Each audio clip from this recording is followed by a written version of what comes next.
Libro cuarto. La madre. 1. La muerte pasa. Micaela Fletcher siguió andando a la aventura todo aquel día. Su ocupación cotidiana era andar siempre y sin detenerse, porque el sueño a que se entregaba, originado por el cansancio abrumador, no podía llamarse reposo. Como tampoco podía llamarse alimento lo que comía, encontrado aquí y allá, como los pájaros que picotean lo que encuentran. Comía y dormía lo absolutamente necesario para no caer muerta en medio de un camino. Pasó la noche anterior en una granja abandonada, que las guerras civiles proporcionan esa clase de posadas. Encontró en un campo desierto 4 paredes, un montón de paja, un pedazo de techo, y se tendió sobre la paja protegida por el techo, notando, al través de aquella, bullir los ratones y viendo, al través de esta, brillar las estrellas. Durmió allí algunas horas, se despertó a medianoche y se puso en camino, para andar lo más que pudiese antes de que el sol calentase la atmósfera. Para el que viaja a pie en verano es más apacible la medianoche que el mediodía. Seguía como Dios le daba a entender el corto itinerario que le indicó el campesino de Bantorles, dirigiéndose lo posible hacia poniente. Con frecuencia se decía a sí misma, La Tourne. No pronunciaba otros nombres más que ese y los de sus hijos. Pensaba, sin dejar de caminar, en las vicisitudes que había atravesado, en lo que había sufrido, en los encuentros que tuvo, en las indignidades que con ella habían cometido, en las condiciones que le habían impuesto, ya por un asilo, ya por un trozo de pan, ya sencillamente porque le enseñasen el camino. La mujer miserable es más desgraciada que el hombre pordiosero, porque es instrumento de placer, pero todo lo sobrellevaba la pobre madre con la esperanza de encontrar a sus hijos. Lo primero que aquel día se le presentó en el camino fue una aldea, cuando apenas despuntaba el alba y todo se hallaba aún obscuro. Sin embargo, ya en la calle principal del pueblo se veían algunas puertas entreabiertas y algunas cabezas se asomaban a las ventanas. Reinaba cierta agitación entre sus habitantes y el pueblo semejaba una colmena en conmoción. Esto provenía de un ruido de ruedas y de objetos de hierro que sonaban. En la plaza de la iglesia un grupo, asustado, alzaba la vista para contemplar algo que desde lo alto de la colina descendía por el camino que conducía a la aldea. Era un carro de 4 ruedas, tirado por 5 caballos uncidos con cadenas. Sobre el carro se veía un amontonamiento de vigas largas, en medio de las que iba un objeto informe. Aquel conjunto aparecía cubierto por un gran toldo parecido a un sudario. 10 hombres a caballo marchaban delante del carro y otros 10 detrás. Llevaban tricornios en la cabeza, y sobre los hombros les asomaban puntas de acero que parecían sables desnudos. Aquella comitiva, avanzando con lentitud, se recortaba en negro sobre el horizonte. La mañana alboreaba detrás de ella. La comitiva entró en la aldea, encaminándose a la plaza. Durante el descenso del carro acabó de amanecer y pudo verse con más claridad la comitiva, que parecía una procesión de sombras, porque no articulaba ni una sola palabra. Los jinetes eran gendarmes y llevaban, en efecto, sables desenvainados. El toldo del carro era negro. La infeliz madre errante entró en la aldea y se aproximó al grupo de los aldeanos en el momento en que entraban en la plaza el carro y los gendarmes. En dicho grupo varias voces cuchicheaban dirigiéndose preguntas y respondiéndose. ¿Qué es eso? Es la guillotina que va de paso. ¿De dónde viene? De Fougères. ¿A dónde va? No lo sé, pero se dice que va hacia un castillo que existe cerca de Parigné. ¿A Parigné?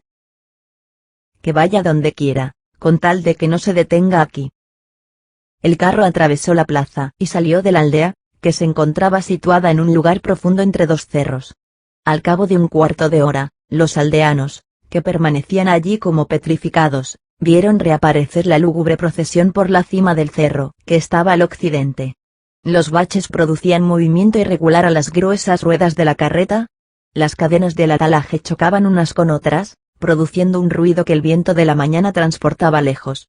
Los sables brillaban. Salía el sol.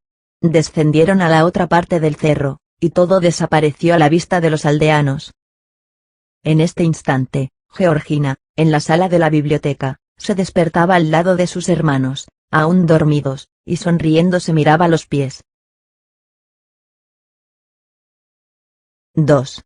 La muerte habla. La madre no comprendió ni trató de adivinar la significación de la comitiva que vio pasar, absorta como estaba en la visión de sus hijos, desaparecidos en las tinieblas. Salió también de la aldea poco después que la comitiva y por el mismo camino que ésta, marchando detrás a corta distancia de los gendarmes que cubrían la retaguardia. De repente le vino a la imaginación la palabra guillotina que oyó pronunciar. La salvaje Micaela Fletcher no sabía lo que era la guillotina. Pero su instinto se lo advirtió y experimentó estremecimiento de terror sin saber por qué. Parecióle siniestro caminar detrás de ella, y torciendo a la izquierda, dejó el camino y se internó por entre los árboles que estaban a la entrada de la selva de Fougères. Después de caminar algún tiempo, divisó un campanario y tejados que eran de una aldea situada a la orilla del bosque, y a ella se dirigió obligada por el hambre. En dicha aldea los republicanos habían establecido destacamentos militares. Entró y llegó hasta la plaza del ayuntamiento. En dicho pueblo también había movimiento y conmoción. Multitud de gente se aglomeraba delante de un pórtico de pocos escalones que conducía a la puerta de la casa municipal. Sobre el último escalón descollaba un hombre, escoltado por soldados y que llevaba en la mano un cartel grande y extendido. A su derecha había un tambor y a su izquierda un mozo que hacía un puchero de engrudo, del que sobresalía una brocha. En el balcón de encima de la puerta aparecía el alcalde de pie, vestido de aldeano, pero con la banda tricolor. El hombre del cartel era el pregonero. Llevaba puesta la bandolera de viaje, de la que pendía un pequeño portapliegos, y esto manifestaba que iba de pueblo en pueblo a pregonar en todos ellos. En el momento de aproximarse Micaela Fletcher, el pregonero acababa de desplegar el cartel y comenzaba la lectura en voz alta. República Francesa, una e indivisible. El tambor tocó un redoble. Hubo una especie de ondulación entre la gente agolpada a la puerta. Algunos se quitaron los gorros, otros se calaron los sombreros. En aquella época y en aquel país se conocía la opinión de cada uno por la manera de llevar cubierta la cabeza. Los que usaban sombreros eran realistas, y los que usaban gorros, republicanos. Cuando cesó el murmullo y la confusión, el pregonero empezó a leer. En virtud de las instrucciones que se me han comunicado y de los poderes que me ha conferido el Comité de Salvación Pública, y en cumplimiento del decreto de la Convención Nacional, que declara fuera de la ley a los rebeldes aprehendidos con las armas en la mano y condena pena capital a los que les dieran asilo o ayudasen en su fuga. Un campesino interrogó en voz baja a otro que estaba a su lado. ¿Qué significa eso de pena capital?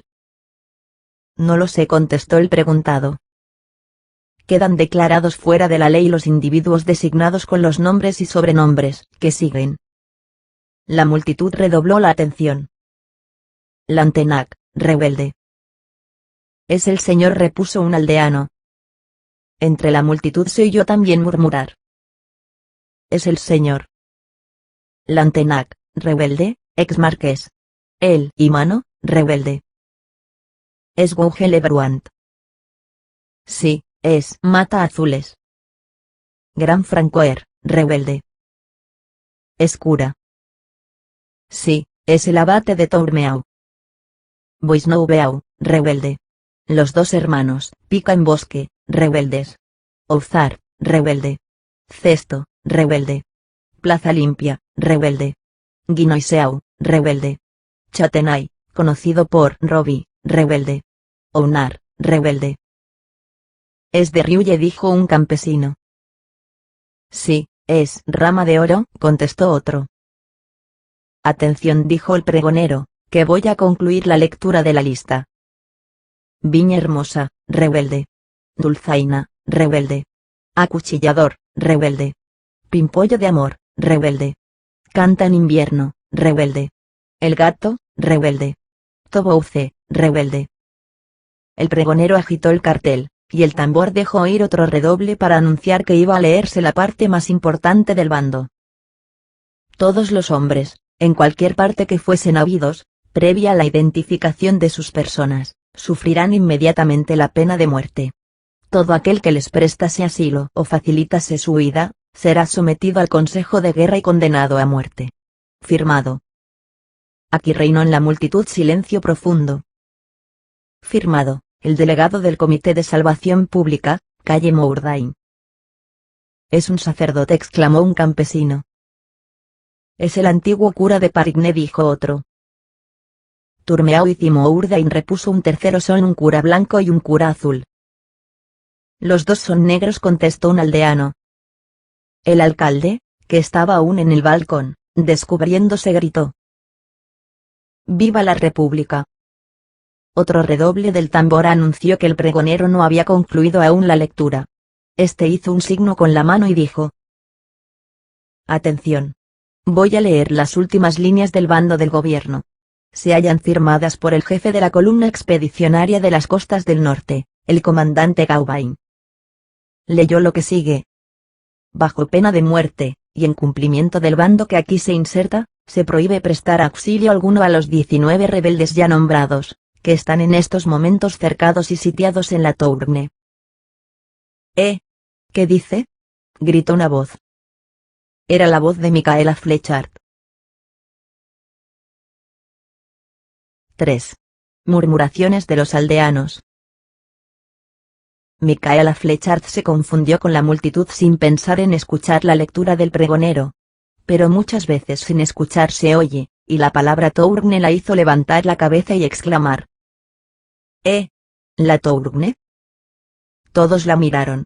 Al fijarse en sus ojos extraviados y en su vestido destrozado, hubo voces que murmuraron: esta mujer tiene trazas de rebelde. Otra mujer, que llevaba panes de trigo en una cesta, se la acercó y le dijo en voz baja: callad. Micaela Flechard la contempló con asombro, sin comprender por qué le recomendaba silencio. La palabra Tourne pasó como un relámpago por su pensamiento, dejándola en pos de sí en la obscuridad. ¿Acaso no tenía derecho a hacer pesquisas? ¿Por qué los campesinos la miraban de aquel modo? El tambor dio un último redoble, el mozo del pregonero fijó el cartel y el alcalde se marchó a la casa municipal. El pregonero se dirigió a otro pueblo y los grupos se iban dispersando. Algunos campesinos permanecieron aún contemplando el cartel que acababan de fijar. Micaela se dirigió a ese grupo, que hacía comentarios acerca de los nombres de los que quedaban declarados fuera de la ley. En el grupo había blancos y azules. Un aldeano decía: no aparecen en el cartel todos los realistas. 19 son un número insignificante. No tienen sitiados a Rion, ni a Benjamín Moulino, ni a Goupil, el de la parroquia de Andoille. Ni a Lorgiaúl de Monjean, añadió un campesino. Otros del pueblo añadieron: ni a Brice Denis. Ni a Francisco Dudonet. Ni a Huet de la Ney-Villiers. Ni a Gregis. Ni a Pilón. Ni a Filleul. Ni a Menicent. Ni a los 3 hermanos Logerais. Ni al señor Le Chandelier de Pierreville. Imbéciles, exclamó un anciano severo y de cabellos blancos. Si se apoderan del Antenac, haceos la cuenta de que ya se han apoderado de todos. Aún no lo han cogido, replicó un joven. El anciano añadió: cogido Lantenac se apoderan del alma de la insurrección. La muerte de Lantenac es la muerte de la Vendée. ¿Quién es Lantenac?, interrogó un anciano. Es un ex noble, respondió otro, añadiendo: un hombre de esos que fusilan mujeres. Micaela Flechard lo oyó y dijo: es verdad. Los interlocutores se volvieron a mirar. La madre agregó: es verdad, porque a mí me fusiló. Hicieron tan singular efecto estas palabras a los que las oían, que miraron a Micaela de reojo y con recelo. Su aspecto era realmente sospechoso. Todo la asustaba, todo la estremecía. En su cara se leía extravío y pavor que asustaban a los demás. Existe en la desesperación de la mujer un fondo de debilidad que es horrible. Queremos ver en ella un ser suspendido del hilo del destino. Pero los campesinos no raciocinan estas sutilezas y todo lo toman por su lado material. Uno de ellos murmuró: podía ser una espía. Callad y marchaos de aquí, dijo a Micaela la buena mujer que habló antes. No hago mal a nadie. Busco a mis hijos, contestó la pobre madre. La buena mujer miró a los que examinaban fijamente a Micaela, se puso un dedo en la frente y exclamó: es una inocente. Después se la llevó aparte y le entregó un pan de trigo. Micaela Flechard, sin darles siquiera las gracias, mordió el pan con avidez. Es verdad, como una bestia es inocente, dijeron los aldeanos. El grupo se disipó entonces, dirigiéndose cada uno por su lado. Cuando Micaela sació su hambre, dijo a la aldeana: Ahora que ya he comido, decidme. ¿Dónde está la Tourne? Ya le repite su manía, dijo para sí la buena mujer. Necesito ir a la Tourne. Decidme por dónde se va. ¿Para qué? ¿Para que os maten? Además, yo también lo ignoro. ¿Pero estáis verdaderamente loca? Escuchad, pobre mujer. Parece que estáis fatigada. ¿Queréis descansar un rato en mi casa? No puedo descansar. Tiene los pies desollados, murmuró la aldeana. Micaela Fletcher replicó: Os digo que me han robado a mis hijos, una niña y 2 niños pequeños. Vengo de la covacha de Telmark, el caimán. Él puede enteraros de que os digo la verdad, como asimismo el hombre que encontré allá abajo. El caimán me curó. Me dijo que tenía roto en el cuerpo no sé qué. Todo eso me ha sucedido como os lo digo. Conozco también al sargento Radup. Se le puede interrogar y él lo dirá, que él fue el que nos encontró en el bosque. Mis niños son 3, el mayor se llama Renato, el segundo, Alan, y la niña, que es la más pequeña, Georgina. Mi esposo ha muerto. Me lo mataron. Era mediero de una granja de Siscoignard. Tenéis el aspecto de ser una buena mujer. Pues indicadme el camino de la Tourne, que yo estoy loca. Pero soy madre. He perdido mis hijos y los busco. Eso es todo. No sé precisamente de dónde vengo. He dormido esta noche sobre un montón de paja en una granja y voy a la Tourne. No soy una ladrona y os digo la realidad. Debierais ayudarme a buscar a mis hijos, ya que no soy de este país. Me fusilaron no sé dónde. La aldeana, moviendo la cabeza, le contestó: Os voy a dar un consejo, en tiempos de revolución no se deben manifestar cosas incomprensibles, porque si las decís podrían prenderos. ¿Pero por dónde se va a la Tourne? Gritó la madre. Por el amor de Jesús y de la Santa Virgen, os ruego, os suplico que me indiquéis el camino. La aldeana se encolerizó. No lo sé, le dijo, y aunque lo supiera no os lo diría. A sitios peligrosos no se debe ir. No obstante, yo iré, contestó la madre. Y volvió a ponerse en camino. La aldeana, viendo cómo se alejaba, murmuró: Necesario será que le dé algo para que coma. Corrió tras ella y le puso en la mano otro pan, diciéndole: Este para cenar. Micaela tomó el pan sin responder y sin volver la cabeza, y siguió su camino. En breve se encontró en la salida de la aldea. A la puerta de las últimas casas vio 3 niños haraposos y descalzos. Se aproximó a ellos, y dijo: Son un niño y 2 niñas.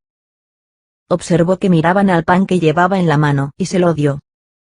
Los niños tomaron el pan y se quedaron sorprendidos. Micaela siguió por el bosque adentro. 4. Un error. Aquella mañana, una hora antes de que Micaela Fletcher, caminando por otra parte de la población, llegase a la primera aldea, en la que se halló con la aparición sepulcral del carro escoltado por gendarmes, se escondía entre las matas del camino de Janee, en el paso del Conesnou, una multitud de hombres. La maleza los ocultaba completamente. Eran aldeanos y estaban armados, unos con fusiles y otros con hachas.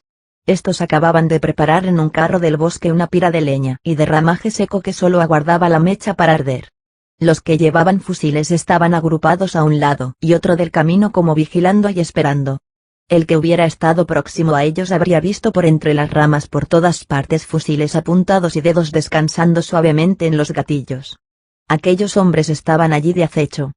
Todos los fusiles convergían sobre el camino, que comenzaba a blanquear con la claridad del alba. En la obscuridad, varias veces hablaban lo siguiente, muy bajo: ¿Estás cierto de eso? Así me lo han asegurado. ¿Y va a pasar? Dicen que está en nuestro territorio. Pues no debe salir de él. Es necesario quemarla. 3 pueblos nos hemos reunido aquí para eso. Sí. Pero, ¿y la escolta? Mataremos a los de la escolta. ¿Deben pasar por este camino? Así se cree. entonces no debe llegar de Vitré. ¿Y por qué no? Porque dicen que venía de Fougeres. Que venga de Fougeres o de Vitré, siempre la envía el diablo. Eso es cierto. Es necesario. Sí, sí. Se dirige, pues, a Parigné. Así parece. Pues no llegará. No. No, no, no. Atención. Era, sin duda, conveniente callar, porque ya empezaba a aclarar el día. Bruscamente los hombres emboscados contuvieron la respiración, para oír mejor el ruido de caballos y de ruedas que se aproximaban. Miraron al través de las ramas y divisaron confusamente en el camino una carreta cargada y con escolta de caballería. Ya viene, dijo el que parecía jefe. Sí, respondió uno de los que estaban en acecho, y con escolta. ¿Cuántos hombres la componen? 12. Y decían que llevaba 20. 12 o 20, que mueran todos. Hay que aguardar que estén a tiro. Poco después entró en el camino, por cerca de donde estaban emboscados aquellos hombres, la carreta con su escolta. ¡Viva el rey!, gritó el jefe de los aldeanos. 100 tiros de fusil se oyeron a la vez. Al disiparse el humo que estos produjeron, la escolta había desaparecido. 7 jinetes yacían en tierra y los 5 restantes habían huido a escape. Los aldeanos fueron corriendo a donde estaba la carreta. Calla, repuso el jefe. Aquí no viene la guillotina. Es una escalera. En efecto, esta era la carga que conducía la carreta. Los 2 caballos habían caído heridos en tierra y el carretero estaba muerto, aunque los aldeanos no tuvieron intención de matarle. De todos modos, dijo el jefe, es sospechosa una escalera con escolta. Iba hacia Parigné. De fijo había de servir para escalar la Tourne. Quememos, pues, la escalera, gritaron los aldeanos. Y la quemaron. Mientras tanto, la fúnebre carreta que esperaban seguía otro camino y se encontraba ya 2 leguas más lejos de la aldea por donde la vio pasar Micaela Fletchard al amanecer. Quinto. Boxing deserto. Micaela Fletchard, al separarse de los 3 niños a quienes entregó el pan, empezó a caminar por el bosque a la aventura. Ya que no halló quien le enseñara el camino, estaba resuelta a buscarlo ella misma. De vez en cuando se sentaba, volvía a levantarse, andaba un rato y se sentaba otra vez. Experimentaba ese cansancio que se nota primero en los músculos y que pasa luego a los huesos. Fatiga de esclavos, que ella era verdaderamente esclava de sus hijos robados. Tenía precisión de encontrarlos. Cada minuto que pasaba podía perderlos. El que tiene semejante deber no tiene derecho al descanso ni debe tomar aliento. Pero estaba tan rendida. En el agotamiento de sus fuerzas, avanzar un paso era un problema. ¿Podría darlo? Estaba caminando desde la madrugada sin encontrar ni una aldea, ni una alquería. Siguió al principio la senda recta que conducía a la Tourne. Pero más tarde siguió otra que se alejaba de la fortaleza y acabó por extraviarse. Se acercaba al término de su viaje. Tocaba el fin de su pasión. Se hallaba en la vía dolorosa y sentía el abatimiento de llegar a la estación última. ¿Iba a caer y a morir en el camino? Llegó un momento en que creyó que le era imposible andar más. El sol declinaba. El bosque estaba oscuro. Borraban las hierbas los senderos, y Micaela ya no supo lo que iba a ser de ella. No tenía ya esperanza más que en el auxilio de Dios. Llamó y no le contestó nadie.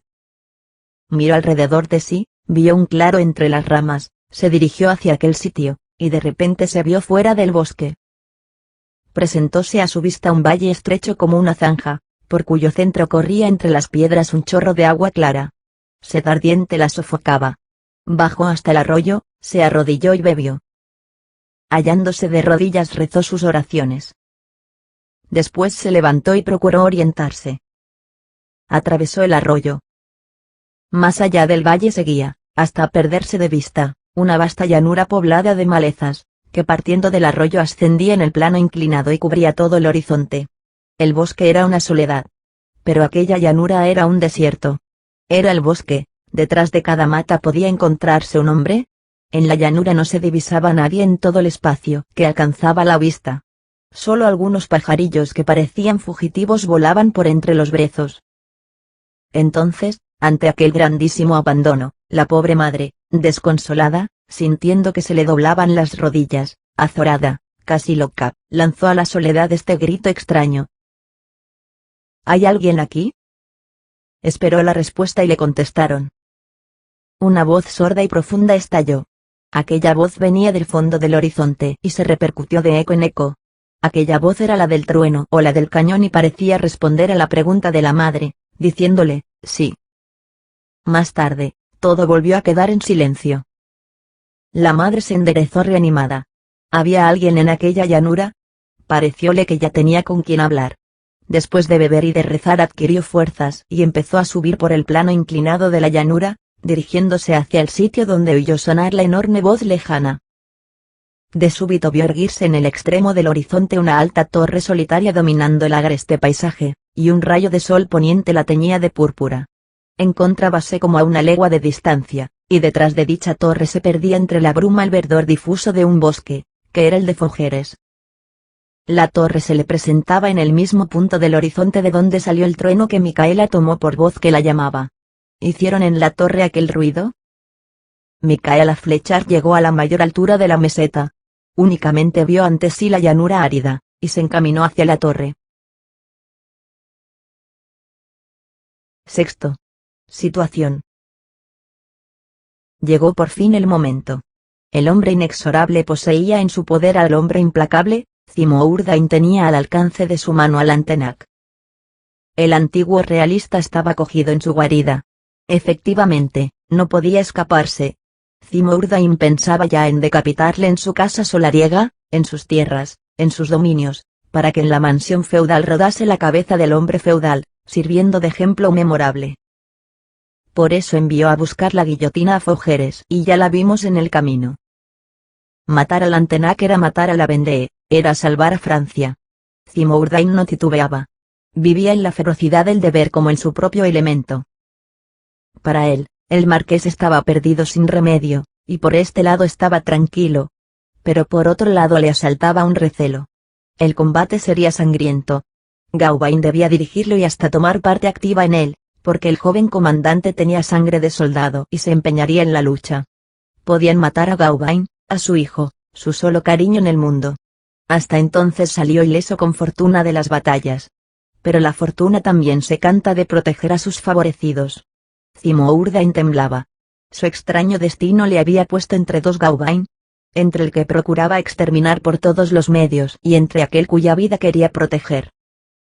El cañonazo que despertó a Georgina en la cuna y llamó a su madre desde el fondo de la soledad, hizo algo más que esto, ya fuese por la casualidad, ya por la puntería del granadero que la disparó. La bala, que solo debió servir de aviso, rompió y casi arrancó la armadura de barrotes de hierro que cubría y herraba la gran aspillera del primer piso de la torre.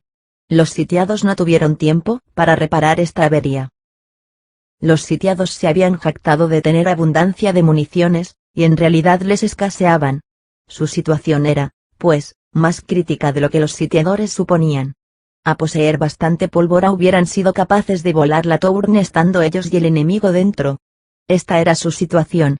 Pero todas sus reservas estaban agotadas y apenas conservaban municiones para disparar 30 tiros cada uno de los sitiados. Tenían bastantes fusiles, escopetas y pistolas, pero pocos cartuchos.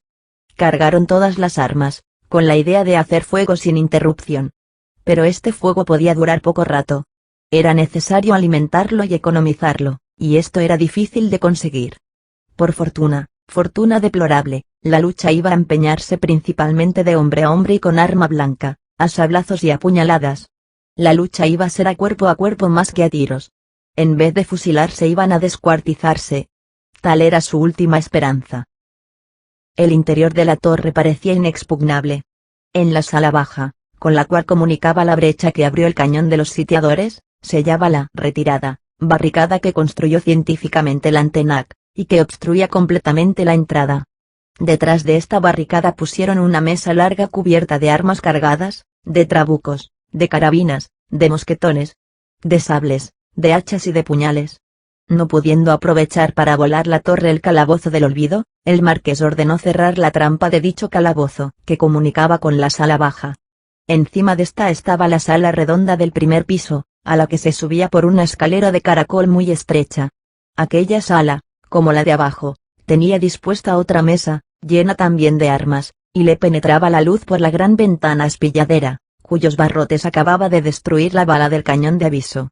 Otra escalera espiral conducía desde allí a la sala del segundo piso, en el que estaba la puerta de hierro, que comunicaba al puente Castillejo. No se podía defender útilmente los pisos superiores, por lo que esta sala era lo que Maneson Mallet, legislador de las plazas fuertes, llama la última posición donde los sitiados capitulan. Queríase, pues, impedir que los sitiadores llegaran hasta la sala. Aunque le entraba luz por dos grandes aspilleras, brillaba en ella una antorcha. Plantándola en un portaantorchas de hierro la encendió él y mano, dejando junto a ella el extremo de la mecha azufrada. En el fondo de la sala baja, sobre un largo tablado, había víveres, como en una caverna homérica. Comía y bebía allí el que tenía apetito o sed. El cañón los puso a todos en guardia. No les restaba más que media hora de tregua. Él y mano, desde lo alto de la torre, observaba los movimientos de los sitiadores. Lantenac mandó que no hiciesen fuego y que dejasen que se acercaran, diciéndoles: «Son 4500 hombres. Con matar a los de fuera nada conseguiremos. Matad solo a los que entren, y cuando estén ahí dentro se establecerá la igualdad».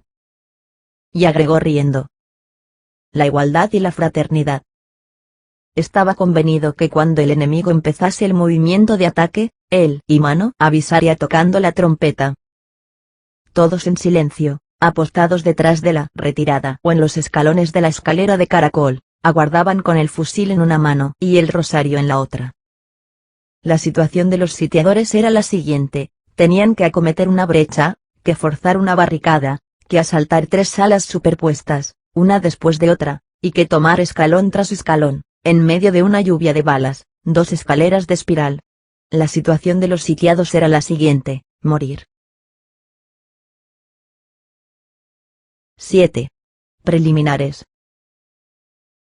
Gauvain se entretenía en los preparativos de ataque. Daba las últimas instrucciones a Zimourdain, que, como recordarán los lectores, debía, sin tomar parte en la acción, cubrir la salida por la meseta, y mandaba a Guechamps que con el grueso de las fuerzas permaneciese en observación en el campamento del bosque. Se había prevenido que ni la batería baja de la selva ni la batería alta de la meseta hicieran ningún disparo, a no ser que por una u otra parte hiciesen alguna salida los sitiados o tentativa de evasión. Gauvain se reservaba el mando de la columna de asalto y esto era lo que preocupaba a Zimourdain. El sol acababa de ocultarse en el horizonte. Una torre en campo raso se asemeja a un navío en alta mar y debe atacarse del mismo modo, al abordaje más que al asalto. Los cañones son insuficientes en este caso. ¿Qué se saca de cañonear muros de 15 pies de espesor? Debe hacerse una brecha en el costado del buque y penetrar por ella, aunque los de adentro la defiendan valerosamente. Gauvain entendía que sólo así podría apoderarse de la Tourne. Nada es, sin embargo, tan mortífero como un combate cuerpo a cuerpo, cuando los sitiados defienden una fortaleza como la indicada torre, palmo a palmo. Y Gauvain, que conocía bien el interior de aquel castillo, se hallaba afectado al comprender que era indispensable hacer allí horrible carnicería. Mientras tanto, Guechamps, a pocos pasos de su jefe, examinaba con el anteojo de larga vista el horizonte por la parte de Parigné. Después de un rato de examen, exclamó: «Al fin ya llega». «¿Qué hay, Guechamps?» «Mi comandante, ahí llega la escalera». «¿La escalera de salvamento?» «Sí». «¿Cómo? ¿No la habían traído aún?» «No, mi comandante. Eso me tenía con cuidado. El expreso que envié a Javenet regresó». «Ya lo sé». «Dijo que halló en la carpintería de Javenet una escalera de las dimensiones requeridas, que la hizo poner en una carreta y que la había visto salir hacia Parigné, escoltada por 12 caballos. En cuanto terminó su comisión vino a galope a darme parte. Nos dijo eso, añadiendo que llevando la carreta 2 buenos caballos y habiéndose puesto en marcha a las 2 de la madrugada, llegarían aquí mucho antes de anochecer. Todo eso lo sé. Y, ¿Qué más? Que el sol se ha puesto ya y la carreta que trae la escalera no ha llegado todavía. Parece imposible. Pues es preciso atacar ya. Expiró el plazo de la tregua. Si tardamos en empezar el ataque, los sitiados creerán que no nos atrevemos a intentarlo. Podemos comenzar, mi comandante. Es que necesito la escalera de salvamento. Sin duda. ¿Y si no la tenemos? La tendremos. ¿Qué queréis decir? Temiendo que algún obstáculo evitase su llegada, tomé el anteojo de larga vista y examiné el camino de Parigne a la Tourne, y vi que la carreta viene. En este instante está bajando la cuesta. ¿Podéis verla? Gauvain tomó el anteojo y miró. En efecto. Ahí está. No se ve bien. Pero distingo la escolta, y esto basta. Sin embargo, me parece más numerosa de lo que os dijeron, Gechams. También a mí. Están a un cuarto de legua. Enseguida tendréis aquí la escalera, mi comandante. Entonces podemos atacar. Llegaba una carreta, pero no la que ellos esperaban. Gauvain, al volverse, se encontró frente a frente con el sargento Radup, que se cuadró, inclinó la vista y se puso en la actitud de saludo militar. ¿Qué se os ocurre, sargento Radup? Ciudadano comandante, los soldados del batallón del Gorro Rojo tenemos que pediros una gracia. ¿Qué gracia? La de ser los primeros en el asalto. Ah, dijo Gauvain. ¿Tendréis la bondad de permitirlo? Eso según repuso Gauvain. Mi comandante, desde el ataque de Dole hemos notado que nos posponéis. Así es que somos 12 todavía. ¿Y qué? Que esto nos avergüenza. Sois de la reserva. Preferimos ser de la vanguardia. Pero os necesito para confirmar el éxito al fin de una acción. Por eso os conservo. Nos conserváis demasiado. Pero si es idéntico. Pertenecéis a la columna y marcháis con ella. Pero detrás. El derecho de París es ir delante. Lo pensaré, sargento Radup. Pensadlo hoy, mi comandante, ya que se presenta la ocasión. Tendremos buenos golpes que dar y que recibir. El combate será sangriento. La Tourne quemará los dedos de los que la toquen. Pedimos el favor de ser de estos. El sargento enmudeció un momento, se retorció el bigote y añadió con voz alterada. Además, mi comandante, en esa torre están nuestros niños. Tenemos en ella a nuestros hijos, a los 3 hijos del batallón. El canalla de Gouge Lebruant, a quien conocen por Mata Azules, y el Imano, ese facineroso, amenaza a nuestros hijos, mi comandante. Aunque se opongan 1000 rayos y aunque el cielo se hunda, no queremos que se les haga el menor daño, no lo permitiremos. Hace poco, aprovechándome de la tregua, he subido a la meseta y los he visto por una ventana. Allí están. Se les puede ver desde lo alto del barranco. Los vi y les causé miedo. Angelitos. Ahora bien, el batallón dice, queremos salvar los niños o perecer todos. Es nuestro deber. 1000 rayos. Salvarlos o morir todos. He dicho. Salud y respeto. Gauvain tendió la mano a Radup, y dijo. Sois unos valientes. Vendréis en la columna de ataque. 6 de vosotros marcharéis en la vanguardia para que todos os sigan al combate, y los otros 6 iréis en la retaguardia para que nadie retroceda. ¿Y seré yo, positivamente, el que mande los 12? Sí. Entonces gracias, mi comandante, porque yo iré en la vanguardia. Radup volvió a hacer el saludo militar y se incorporó a las filas. Gauvain miró su reloj y dijo algunas palabras al oído de Gechams. La columna de ataque empezó a organizarse. 8. La palabra y el rugido. Mientras tanto, Zimo Urdain, que no ocupaba aún su sitio en la meseta, permaneció todavía al lado de Gauvain, se acercó a un clarín, y le dijo. Toca parlamento. El clarín sonó, la trompeta respondió. Segundo toque de clarín y segundo de trompeta siguieron a los 2 primeros. ¿Qué es eso? preguntó Gawain a Gechams. ¿Qué quiere Zimordain? Este había avanzado hacia la torre agitando en la mano un pañuelo blanco. Alzó la voz y gritó: «Hombres que estáis en la torre. ¿Me conocéis?» Una voz, la del Imano, contestó desde lo alto. Sí. Las dos voces sostuvieron el diálogo que sigue. Soy el delegado de la República. Eres el excura de Parigne. Soy el delegado del Comité de Salvación Pública. Eres un sacerdote.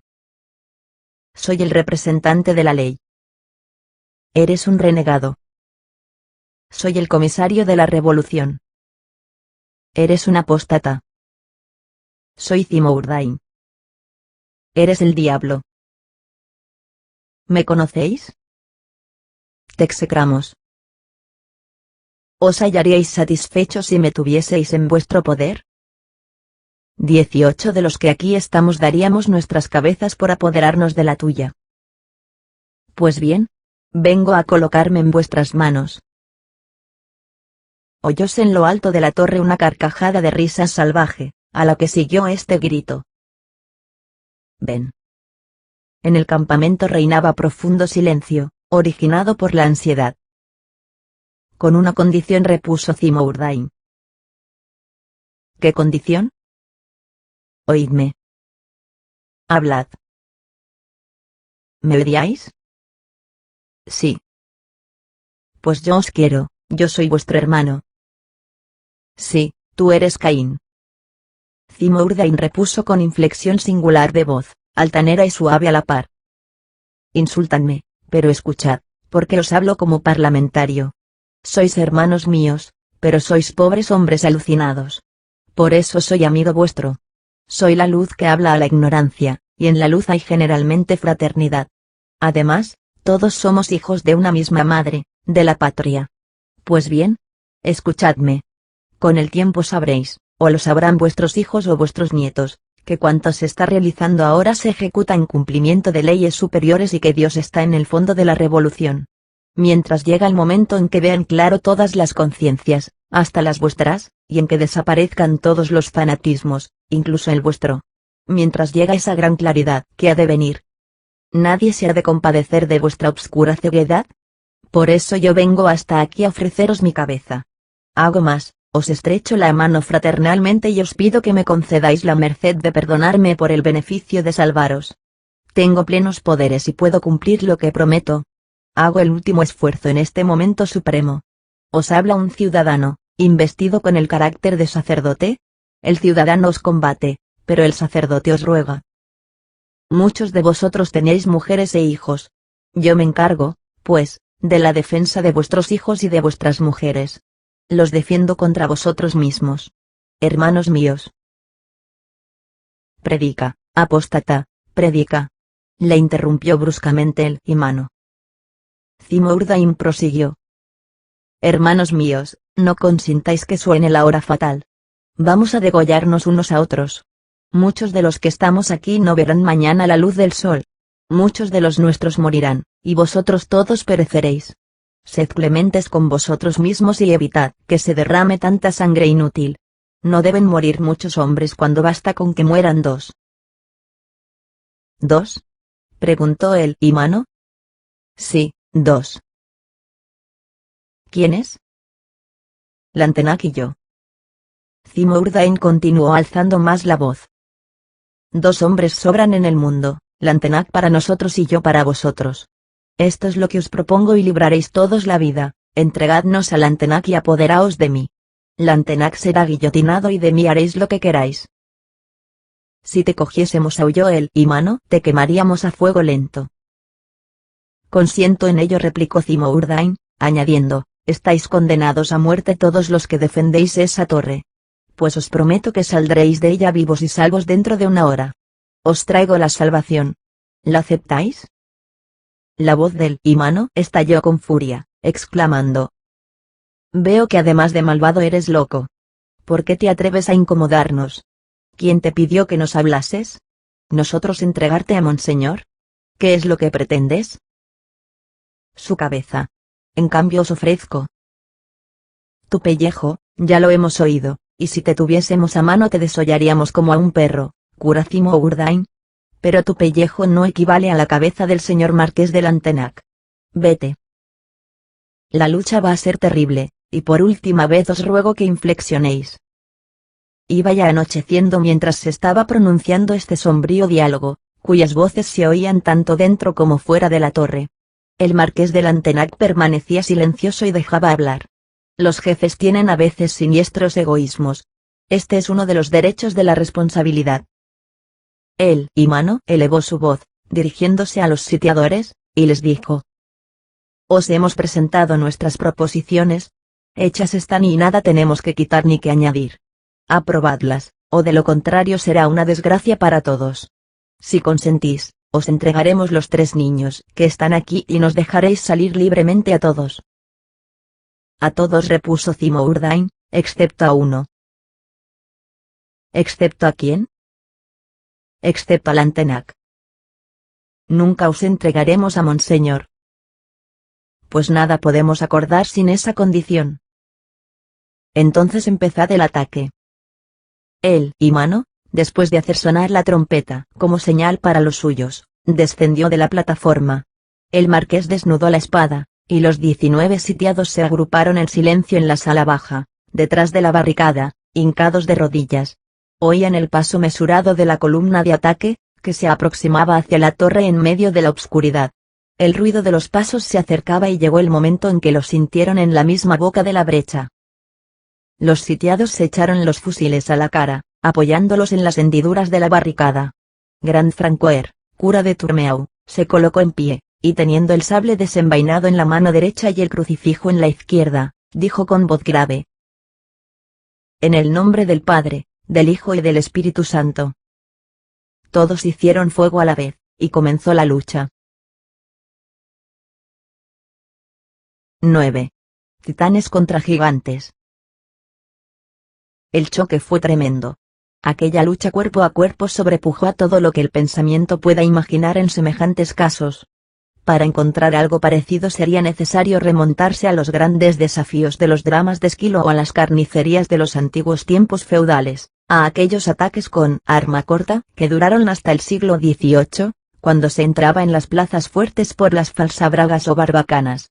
Asaltos trágicos, de los que, como dice el viejo sargento de la provincia de Alentejo, produciendo los hornillos su efecto, los sitiadores avanzaron, conduciendo tablas cubiertas con láminas de hoja de lata, armados con rodelas y manteletas, y provistos de muchas granadas, haciendo abandonar los atrincheramientos o retiradas a los de la plaza y apoderándose de ella con empuje vigoroso contra los sitiados. El lugar del combate en la torre era horrible. Era una de esas brechas que en el lenguaje técnico se llaman brechas cubiertas.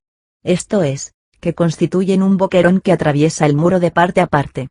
La pólvora produjo el efecto de una barrena. Pero fue tan violento, que la torre quedó hendida de resultas de la explosión hasta más de 40 pies sobre la brecha.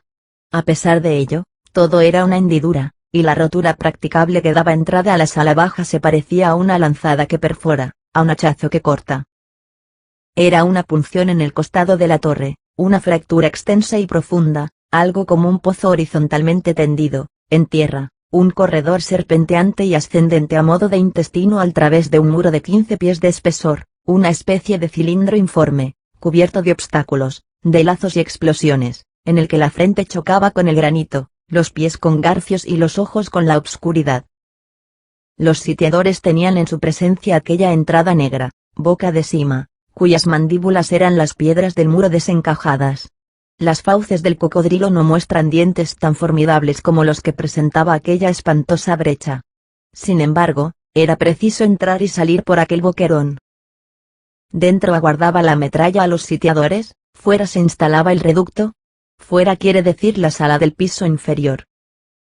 Situación tan feroz solo existe en los encuentros de los zapadores en las galerías cubiertas, en el momento en que la contramina viene a cortar la mina, o en los combates con arma blanca en los entrepuentes de los buques que se acometen al abordaje en las batallas navales.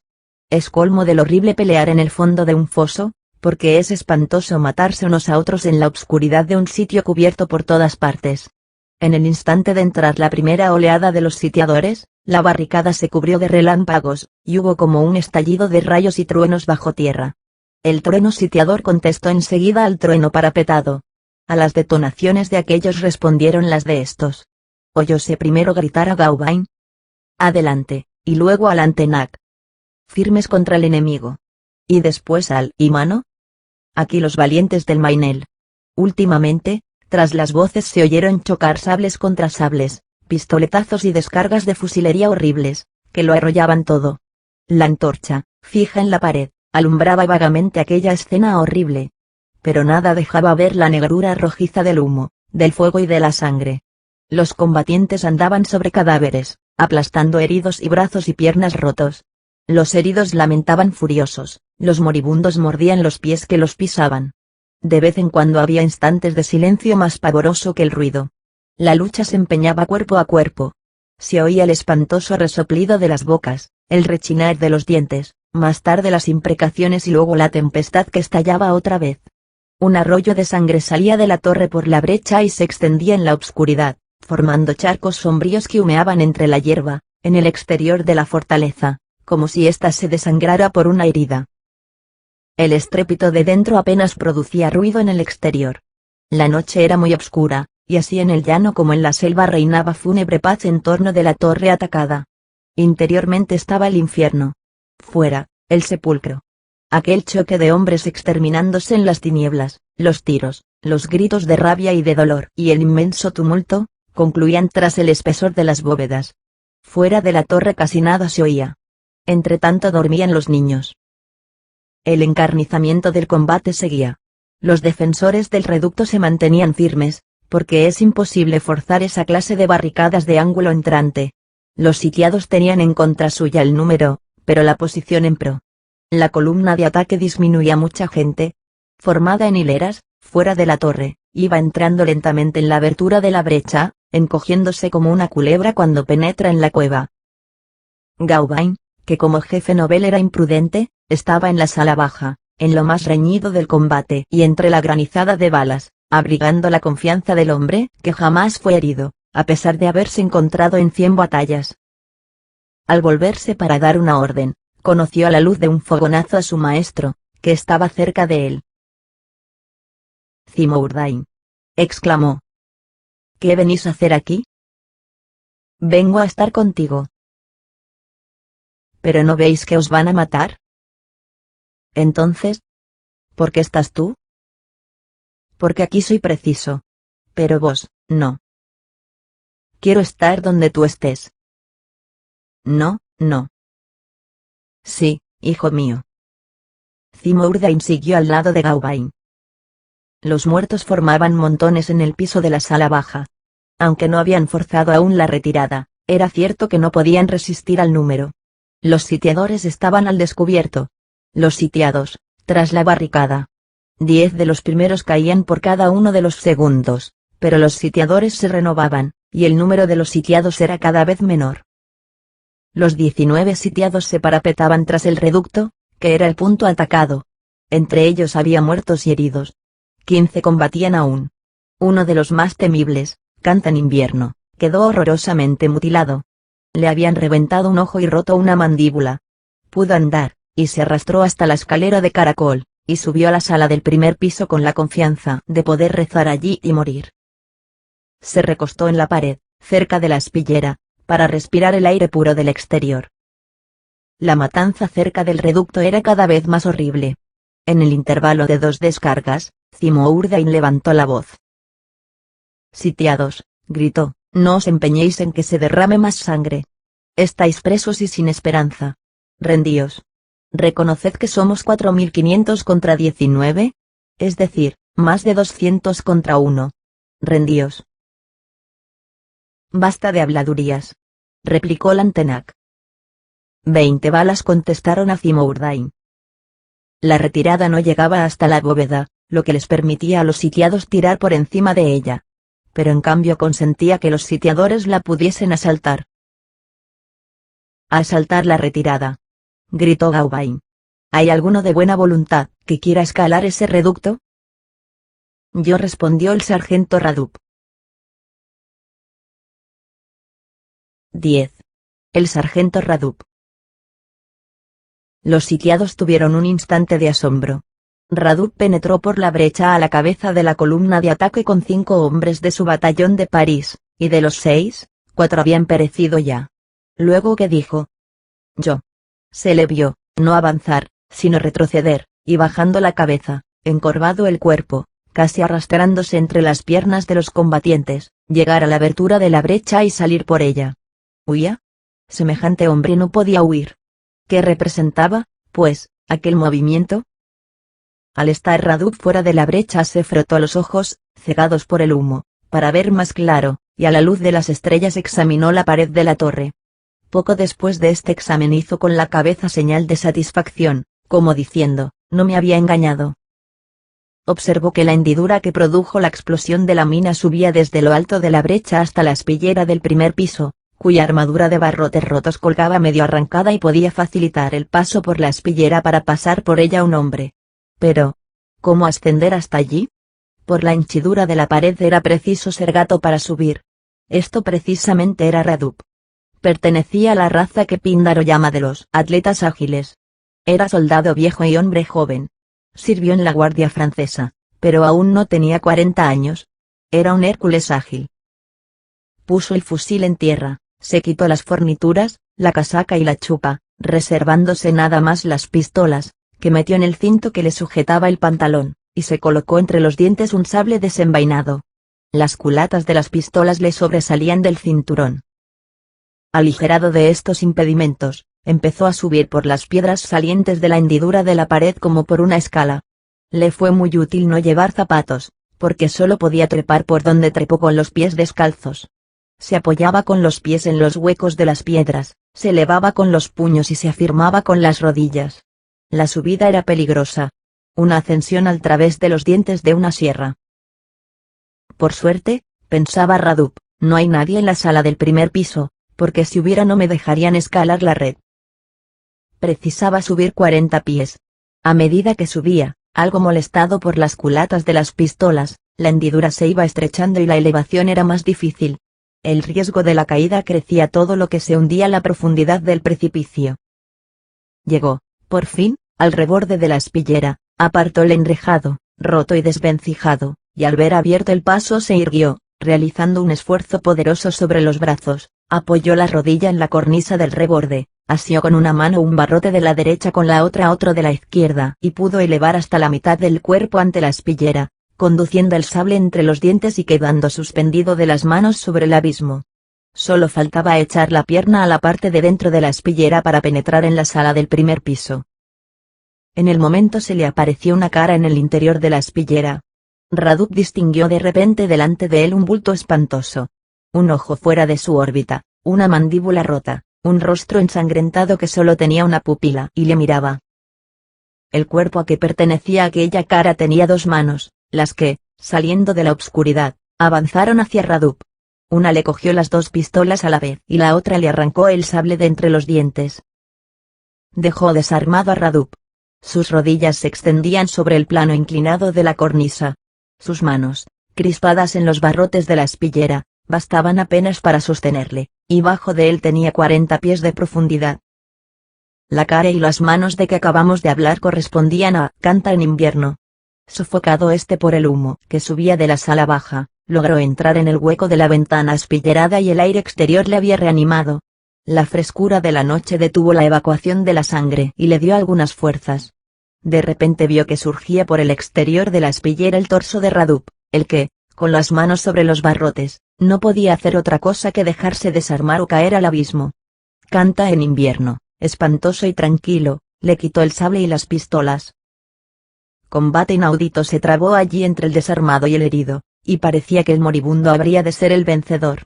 Una bala era suficiente para arrojar a Radu en el precipicio. Afortunadamente para Radu, Canta en invierno, que tenía las 2 pistolas en una mano, no pudo emplearlas enseguida y tuvo que servirse del sable, con el que tiró una estocada al hombro del sargento. Pero hiriéndole, esta estocada le salvó.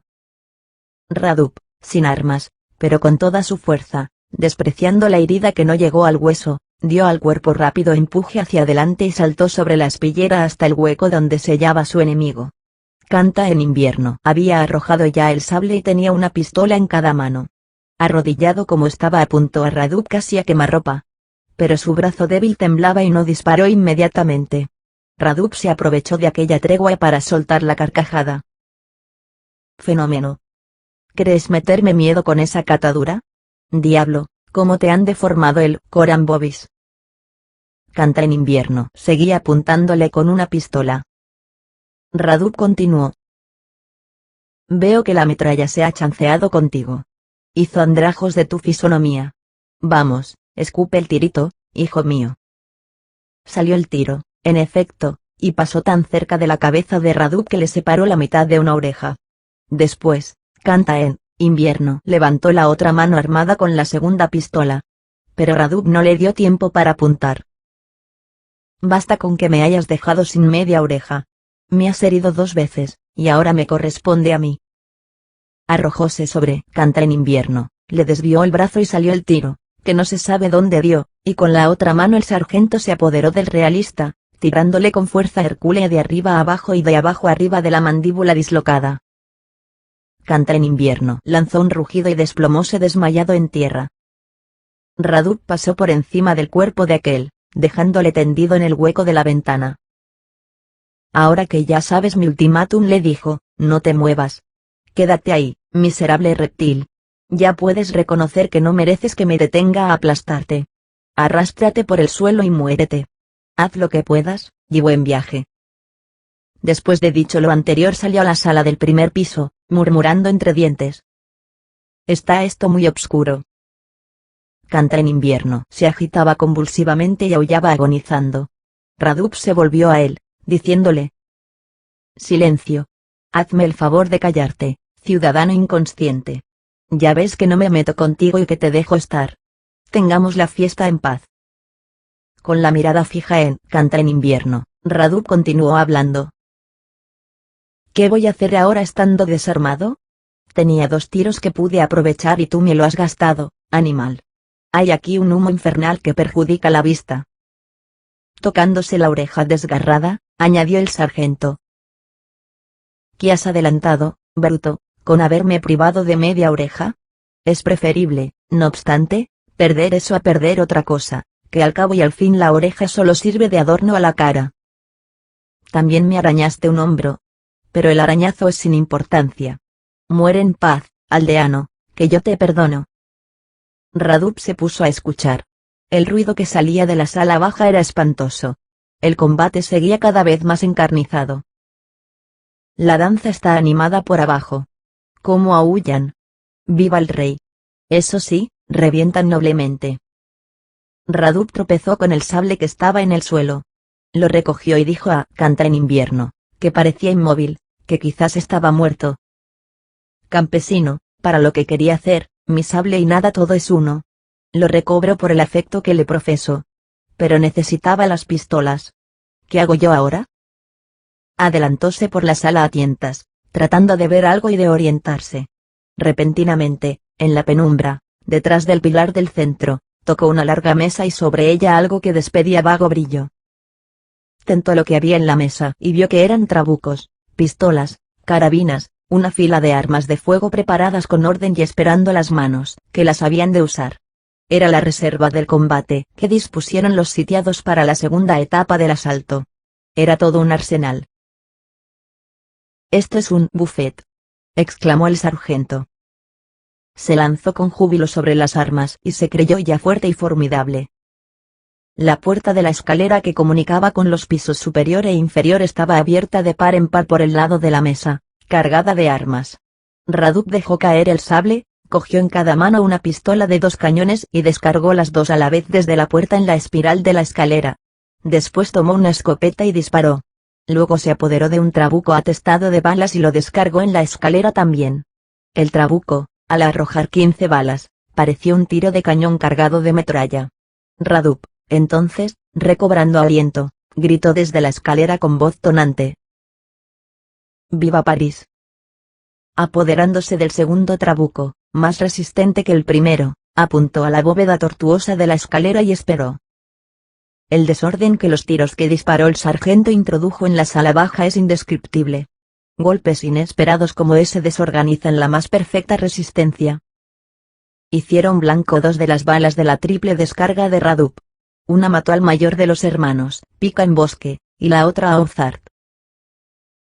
«Está arriba», exclamó Lantenac. Este grito decidió a retirarse a los defensores de la barricada. En menos tiempo no se dispersa una bandada de pájaros. Todos se lanzaron escalera arriba, mientras el marqués animaba a los fugitivos, diciéndoles: «Pronto, deprisa. El valor consiste ahora en escapar. Subamos al segundo piso y allí volveremos a luchar». Lantenac abandonó la barricada el último. Dicho acto de valor lo salvó. Rhadup se ocultó en lo alto del primer piso y con el dedo sobre el gatillo espiaba el instante en que los fugitivos subiesen por la escalera. Los primeros que aparecieron en una de las vueltas de la espiral recibieron la descarga en el pecho y cayeron como heridos por el rayo. Si el marqués hubiera estado entre ellos también hubiera perecido. Antes de que el sargento tuviese tiempo de tomar otra arma pasaron los demás, y Lantenac detrás de todos. Creyendo que la sala del primer piso estaba cubierta de sitiadores, no se detuvieron en ella, sino que subieron con rapidez a la sala del segundo. Allí estaba la puerta de hierro y la mecha azufrada. Allí era necesario capitular o morir. Gauvain, tan sorprendido como los sitiados de las detonaciones de la escalera, y sin poder explicarse por dónde le llegaba aquel auxilio, se aprovechó de él. Saltando con los suyos por encima de la barricada fue en persecución de los sitiados hasta el primer piso. Allí encontró a Rhadup. El sargento le hizo el saludo militar y le dijo: «Mi comandante, escuchadme un momento. Yo soy el autor de esta sorpresa. Me acordé de lo que hicisteis en Dolios e he imitado, cogiendo al enemigo entre dos fuegos». «Eres un buen discípulo», exclamó Gauvain, sorprendido. Al pasar algún tiempo en la obscuridad, los ojos se acostumbraban a ver en ella, como los de las aves nocturnas. Gauvain notó que Rhadup estaba ensangrentado, y le preguntó: «¿Estáis herido, compañero?» «No es nada, mi comandante. ¿Qué importa tener una oreja más o menos? Tengo también una ligera estocada en un hombro. Pero no me importa. El que rompe un vidrio siempre se corta. Pero aquí no hay más sangre que la mía». Se pararon en la sala del primer piso que conquistó Rhadup. Trajeron un farol. Zimurdain acudió al lado de Gauvain y deliberaron. El caso requería seria meditación, porque los sitiadores no estaban en el secreto de los sitiados. Por lo tanto, ignoraban su carencia de municiones. Desconocían que apenas les quedaba pólvora a los defensores de la plaza, y como el segundo piso era su último atrincheramiento, los sitiadores tenían motivo para creer que hubiesen minado la escalera. Lo único que sabían de cierto era que los enemigos no podían escaparse. Los que no habían muerto los tenían allí como bajo llave. Lantenac se hallaba cogido en la ratonera. Teniendo esta certidumbre valía la pena de tomarse tiempo para buscar a la situación el mejor desenlace posible, adoptando los medios para perder pocos hombres en el último asalto. Debía ser inminente el riesgo de este supremo ataque, porque había que sostener y sufrir fuego nutrido. La lucha se interrumpió. Los sitiadores, dueños del piso bajo y del primero, esperaban para continuarlo las órdenes del jefe. Gauvain y Zimurdain celebraban consejo, y Rhadup asistía en silencio a sus deliberaciones. Después de un rato se aventuró a hacer otro saludo militar, y dijo con voz tímida: «Mi comandante». «¿Qué queréis, Rhadup?» «¿Soy acreedor a una pequeña recompensa?» «Sí. Pedid lo que queráis». «Pues pido subir el primero». Era imposible negarle la petición. Por otra parte, él lo hubiera hecho también sin permiso. 11. Los desesperados. En tanto deliberaban en el primer piso los sitiadores, se fortificaban los sitiados en el segundo. La victoria es un furor y la derrota es una rabia. Ambos pisos iban a chocar con encarnizamiento. Poseer al alcance el triunfo embriaga. Y a los sitiadores que estaban en la sala baja les embriagaba esta esperanza, que constituía la mayor de las fuerzas humanas, si no existiera la desesperación, y la desesperación se apoderaba de los de arriba. La desesperación sosegada, fría y siniestra. Al llegar a la sala de refugio, de su último refugio, el primer cuidado de los sitiados fue obstruir la entrada. cerrar la puerta era insuficiente. Valía más impedir la subida por la escalera. En estos casos, un obstáculo al través del cual se puede ver y pelear vale más que una puerta cerrada. Iluminaba a los sitiados la antorcha que fijó en la pared el imano cerca de la mecha azufrada. Existía en dicha sala uno de esos baúles de encina, gruesos y pesados, que se usaban antes de la invención de las cómodas. Lo arrastraron y lo pusieron en pie a la entrada de la escalera, en la que encajaba sólidamente, cubriendo el hueco sin dejar más que un espacio estrecho, cerca de la bóveda, por el que podía pasar un hombre. Excelente posición para ir matando uno a los que intentasen subir. Era, pues, problemático que hubiera quien se arriesgase a ello. Posteriormente vieron que los 19 quedaron reducidos a 7. Uno de ellos era el imano. Pero excepto este y Lantenac, los demás estaban heridos. Había 5 heridos, pero aptos aún para combatir. Estos eran Chatenay, alias Roto, Guinoiseau, Oisnar, alias Rama de Oro, Pimpollo de Amor y Grand Francoeur. Los demás habían muerto. Gastaron las municiones y las cartucheras estaban casi vacías. Contaron los cartuchos y vieron que no quedaban más que 4 para los 7. Conocieron, entonces, que ya no tenían otro remedio que sucumbir. Estaban acorralados a la orilla del precipicio, abierto y terrible. Era imposible encontrarse más cerca de sus bordes. Mientras tanto, el ataque iba a comenzar y ya oían los culatazos que los sitiadores daban en la escalera, sondeándola escalón por escalón. Los sitiados no podían evadirse. Por la biblioteca, 6 cañones, colocados en la meseta y enfilados por aquella parte y con la mecha preparada, hacían imposible esa salida. Por las habitaciones superiores tampoco podían salir, porque concluían en la plataforma y allí solo podían echarse de la torre abajo. Los 7 supervivientes de aquella facción épica se veían inexorablemente encerrados y cogidos dentro de aquel muro espeso, que al par que los protegía los entregaba a sus enemigos. El marqués alzó la voz, y dijo: «Amigos míos, todo ha concluido ya para nosotros». Después de un momento de silencio, añadió: «Gran Francoeur, vuelve a ser el cura de Tourmeau», arrodillándose todos con el rosario en la mano. El ruido de los culatazos de los sitiadores se iba acercando. Grand Francoeur, cubierto de sangre, que la hacía derramar un balazo que le rozó el cráneo, arrancándole el cabello con parte de la piel, elevó con la mano derecha el crucifijo. El marqués, aunque era escéptico en el fondo de su corazón, puso en tierra una rodilla. «Cada uno que confiese sus pecados», dijo Grand Francoeur. «Comenzad, señor marqués». «Acusóme de haber matado a mis semejantes», exclamó Lantenac. «Yo también», dijo Oisnard. «Y yo», dijo Guinoiseau. «Y yo», repuso Pimpollo de Amor. «Y yo», dijo Chatenay. «Y yo», añadió el imano. Grand Francoeur siguió diciendo: «Os absuelvo en nombre de la Santísima Trinidad. Que vuestras almas vuelvan en paz al seno del Señor». «Así sea», respondieron todos. El marqués se levantó, y dijo: «Ahora muramos». «Y matemos», replicó el imano. Los culatazos empezaban a romper el cofre que obstruía la puerta. «Pensad en Dios», dijo el cura. «El mundo ha desaparecido ya para nosotros». «Sí», añadió el marqués. «Vamos a llegar ya a la tumba». Los realistas inclinaron la cabeza y se dieron golpes de pecho. Solo Lantenac y el sacerdote estaban de pie. Los demás, arrodillados y con la vista fija en el suelo. El cura rezaba, los campesinos también. El marqués meditaba. Martillos golpeaban en el cofre, cuyo sonido era lúgubre. En este instante, una voz clara y fuerte gritó detrás de los sitiados: «Bien os lo decía yo, monseñor». Todos volviéronse estupefactos.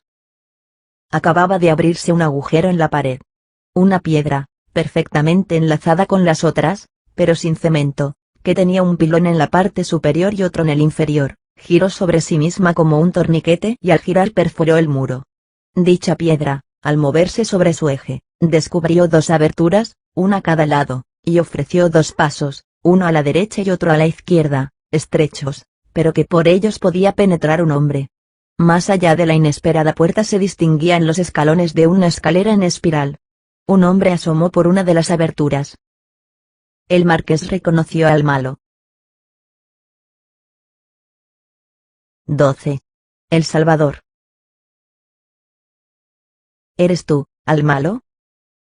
Yo soy, señor. Ya veis que las piedras giran y que existe la salida de que os hablé. Vengo a tiempo. Pero daos prisa y dentro de 10 minutos os encontraréis en medio del bosque. Dios es poderoso, exclamó el sacerdote. Salvaos, señor, gritaron todos. Primero vosotros, dijo Lantenac. Primero vos, señor, interrumpió el cura de Tourmeau. No, yo el último, repitió el marqués, y añadió con voz grave, no hay aquí lucha de generosidad. No tenemos tiempo para ser magnánimos. Estáis heridos y quiero que viváis. Huid con rapidez valiéndoos de esta salida. Gracias, al malo.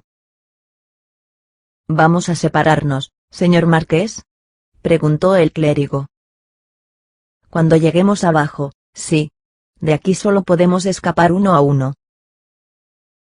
¿Nos indicaréis punto de reunión? Sí. Un claro del bosque que se llama la Piedra Gauvain. ¿Conocéis este sitio?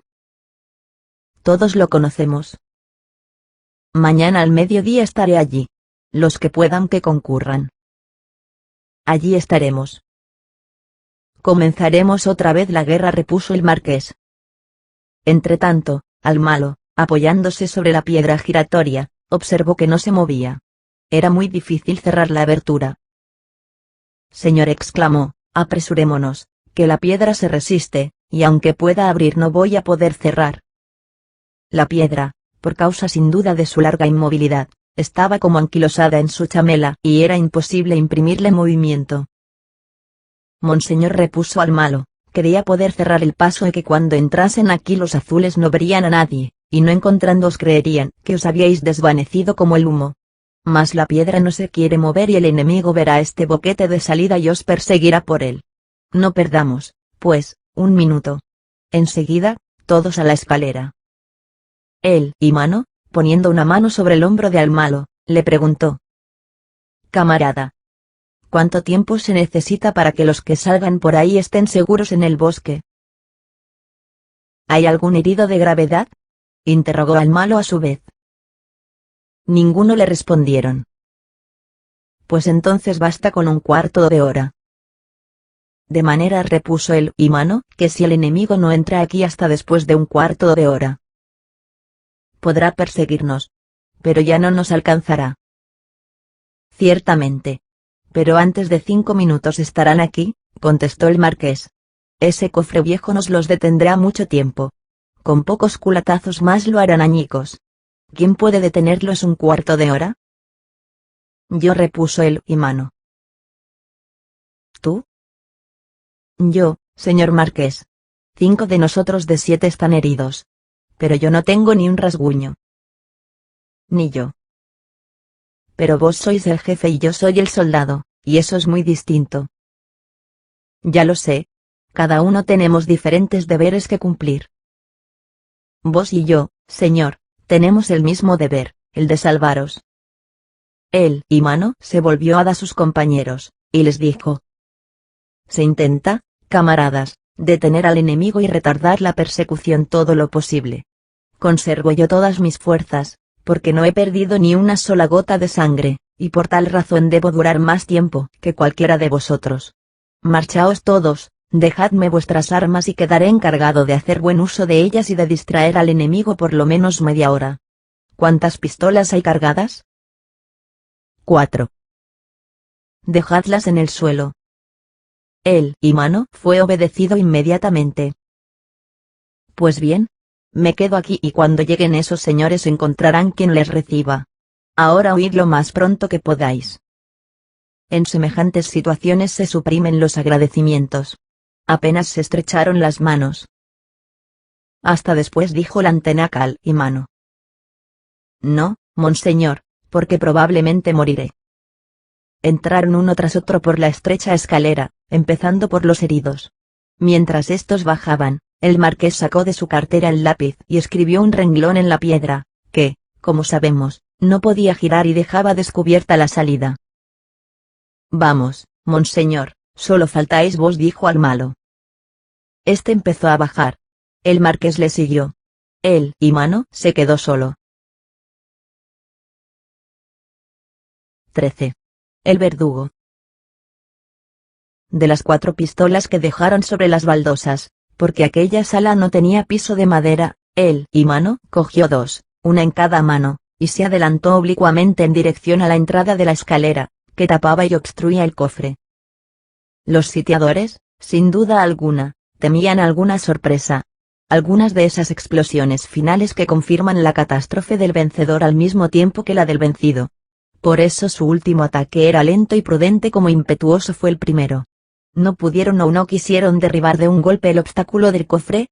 Poco a poco demolieron su fondo a culatazos y perforaron la tapa con las bayonetas para examinar por los agujeros lo que pasaba en la sala antes de entrar en ella. El resplandor de los faroles con que alumbraban la escalera pasaba al través de aquellos agujeros. El y Mano distinguió por uno de ellos los ojos de un soldado que le miraban. Apuntóle con una de las pistolas y disparó. Él y Mano oyó con júbilo un grito horrible que contestó a su detonación. La bala penetró por el ojo y atravesó la cabeza del soldado que miraba y le hizo desplomarse de espaldas en la escalera. Los sitiadores, al romper el cofre por varias partes, formaron 2 especies de aspilleras. Él y Mano se aprovechó de una de ellas, por la que pasó el brazo y disparó el segundo tiro sobre un grupo de sitiadores.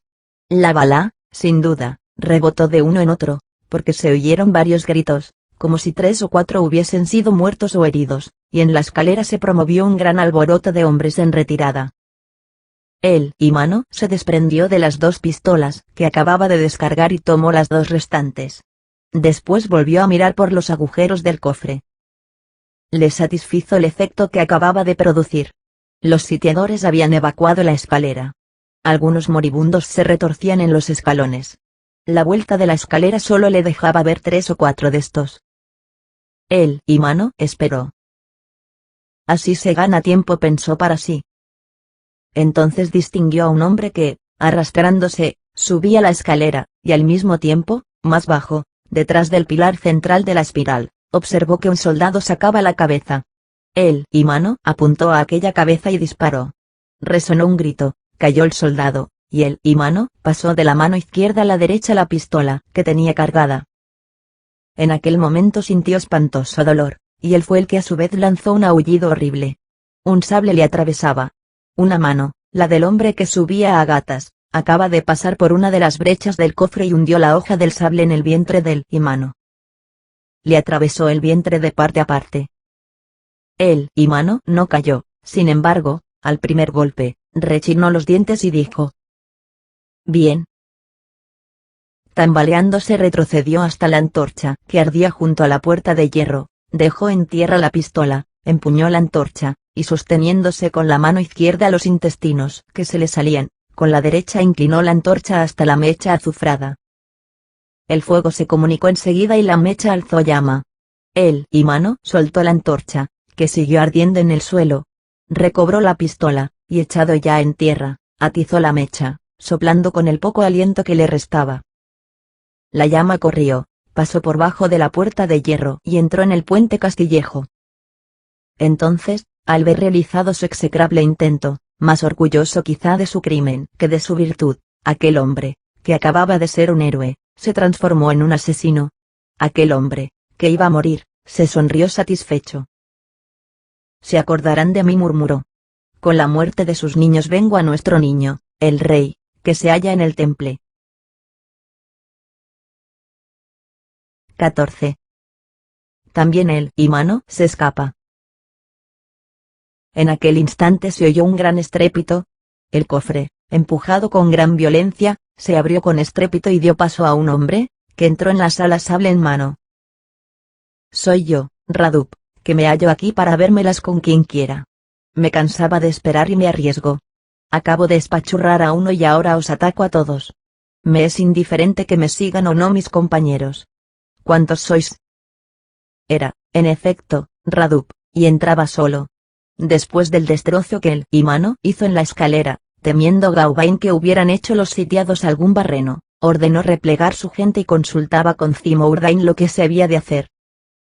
Radu, con el sable en la mano, dentro de la sala, en la obscuridad, porque la antorcha, casi apagada, apenas alumbraba, dijo: «Aquí hay uno. ¿Cuántos sois vosotros?». Como nadie respondía, avanzó. Uno de esos resplandores vivos que arrojan durante pocos instantes los focos de luz agonizantes, salió de la antorcha e iluminó toda la sala. Radu se aproximó a uno de los espejos colocados en la pared, miró su cara ensangrentada y su oreja colgando, y exclamó: «Horrorosa catadura». Después se volvió espantado al encontrar la sala vacía. «No hay nadie», gritó. «Efectivo, cero». Entonces vio la piedra giratoria, las dos aberturas y la escalera. «Ya me lo explico», dijo. «Jefes del campamento, venid. Venid, compañeros». Se fugaron. Se han escurrido, se han evaporado. Esta vieja colmena estaba hendida por una parte. Aquí está el boquete por donde se escapó ese canalla. No hay aquí nadie. Al terminar el sargento su monólogo sonó un pistoletazo, cuya bala pasó rozando por el codo de Radu y fue a estrenarse en la pared. «Hola», dijo el sargento. «Parece que queda alguno. ¿Quién es el que me ha saludado con tanta cortesía?». «Yo», contestó una voz. Radu se aproximó a la voz, y en la penumbra distinguió el busto del Imano. «Ah, ya tropecé con uno. Los otros se han marchado, pero tú no te escaparás». «¿Lo crees así?», preguntó el Imano. «¿Quién eres, hombre que te arrastras por el suelo?». «Uno que está en tierra y que se burla de los que se hallan en pie». «¿Qué tienes en esa mano?». «Una pistola». «¿Y en la otra?». «Mis tripas». «Eres mi prisionero». «Ya lo veremos». El Imano aproximó la cara a la mecha en combustión, atizó el incendio con el último soplo de su vida y murió. Algunos instantes después, Gauvain, Zimourdain y la tropa que les seguía penetraron en la sala. Vieron la abertura que dio paso a los fugitivos, registraron todos los rincones y la escalera, deduciendo que ésta conducía a una salida que daba al barranco. Tomóse acta de la fuga. El Imano estaba muerto. Gauvain, con el farol en la mano, examinó la piedra giratoria, de la que había oído hablar, pero cuya tradición consideraba un cuento. Observó que había algo escrito en la piedra, acercó la luz y leyó estas palabras: «Hasta la vista, señor vizconde. Lantenac». Guechamps vino a reunirse con Gauvain. Comprendieron que la persecución sería imposible. La fuga estaba ya consumada y los prófugos tenían, además, todo el país en su favor y las matas, los barrancos y las espesuras. Debían estar ya muy lejos. No había posibilidad de alcanzarles, y la selva de Fogeres entera era un inmenso escondrijo. ¿Qué iban a hacer? Volver a empezar la lucha. Gauvain y Guechamps se comunicaban mutuamente sus decepciones y sus conjeturas. Zimourdain les oía con gravedad, sin decir una palabra. «A propósito, Guechamps», dijo Gauvain. «¿Y la escalera?». «Mi comandante, no ha llegado aún». «Pues no vimos venir un carro escoltado con gendarmes». «Pero no conducía la escalera». «¿Pues qué traía?». «La guillotina», contestó Zimourdain. 15. No deben ponerse en el mismo bolsillo el reloj y la llave. El marqués de Lantenac no se hallaba tan lejos como creían los republicanos. Pero estaba seguro y fuera de su alcance. Salió de la torre siguiendo al malo. La escalera por donde bajaron en unión de los demás fugitivos terminaba en un estrecho pasadizo abovedado, cerca del barranco y de los arcos del puente. Aquel pasadizo terminaba en una grieta profunda del suelo, que por un lado daba al barranco y por el otro al espeso del bosque, grieta oculta a todas las miradas y que serpenteaba bajo una vegetación impenetrable. Era muy difícil coger en ella a nadie. En ella, el fugitivo solo tenía que hacer un movimiento de culebra y era imposible encontrarle. La entrada del pasadizo secreto de la escalera estaba tan obstruida por las zarzas, que sus constructores consideraron inútil cerrarla por otros medios. El marqués, para separarse de aquellos sitios, no necesitaba disfraz, porque desde que llegó a Bretaña no se quitó el traje de campesino. Se limitó a quitarse la espada, cuyo cinturón desabrochó y arrojó en tierra. Cuando el malo y Lantenac desembocaron en el pasadizo, los otros 5 fugitivos ya no se encontraban allí. No han tardado en emprender el vuelo, dijo al malo. Imítalos tú, le contestó el marqués. ¿Monseñor quiere que le deje solo? Sí, ya te lo dije. De esta manera se facilita la fuga, pues por donde uno pasa, muchas veces no pueden pasar dos. Juntos llamaríamos la atención y nos perderíamos mutuamente. ¿El señor conoce el país? Sí. Nos veremos en Piedra Gauvain. Sí, mañana, a las 12. Allí iré. Después al malo agregó. Recuerdo ahora cuando nos encontramos solos en alta mar, que quise mataros siendo mi señor, que pudisteis decirme vuestro nombre, y que, sin embargo, no me lo comunicasteis. Sois un hombre extraordinario. El marqués, pensativo, exclamó, como hablando consigo mismo. Inglaterra. No nos queda otro remedio. Es preciso que dentro de 15 días estén los ingleses en Francia. Tengo muchas cuentas que rendir al señor. He desempeñado todos sus encargos. Mañana conversaremos sobre todo esto. Hasta mañana, señor. A propósito. ¿Tienes apetito? Mucho, pues por llegar a tiempo no he comido nada en todo el día. El marqués sacó del bolsillo una tablilla de chocolate, la dividió en 2 pedazos, dio uno al malo y se puso a comer el otro. Señor, a vuestra derecha está el barranco y a vuestra izquierda el bosque. Perfectamente. Déjame. Vete. Al malo obedeció y se perdió en la obscuridad. Oyóse ruido de ramas removidas, y después nada. Al cabo de algunos segundos hubiera sido imposible seguirle la pista. El terreno de Bocage, tan complicado y tan frondoso, era el gran auxiliar del fugitivo, que no se podía decir que desaparecía, sino que se disipaba. Esta sencillez de dispersión rápida hacía vacilar a un ejército en la Vendée. El marqués permaneció inmóvil. Era de los hombres que no ponen empeño en ser estoicos. Pero no pudo sustraerse a la emoción de respirar el aire libre, después de haber aspirado el ambiente de la sangre y de la carnicería.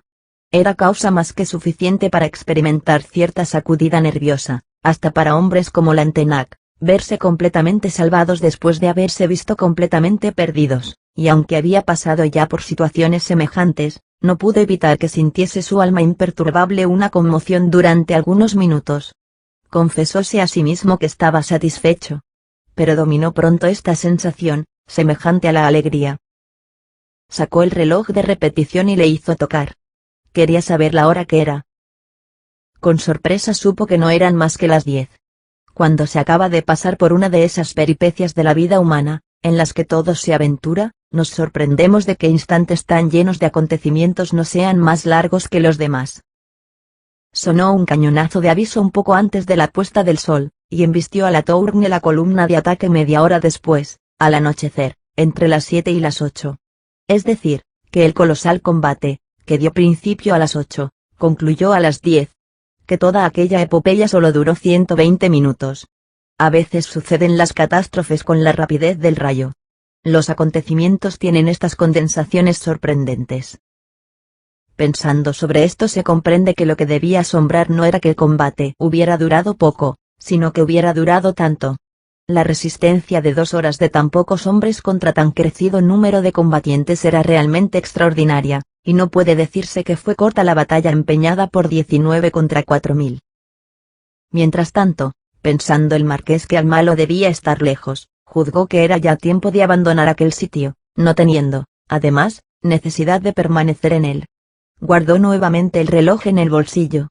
Pero no en el mismo, porque acababa de fijarse en que estaba en contacto con la llave de hierro que le entregó el imano, y era fácil que chocase con el cristal y lo rompiera. Después de esto, se dispuso a internarse en el bosque, pero al volverse hacia la izquierda le pareció distinguir vaga claridad.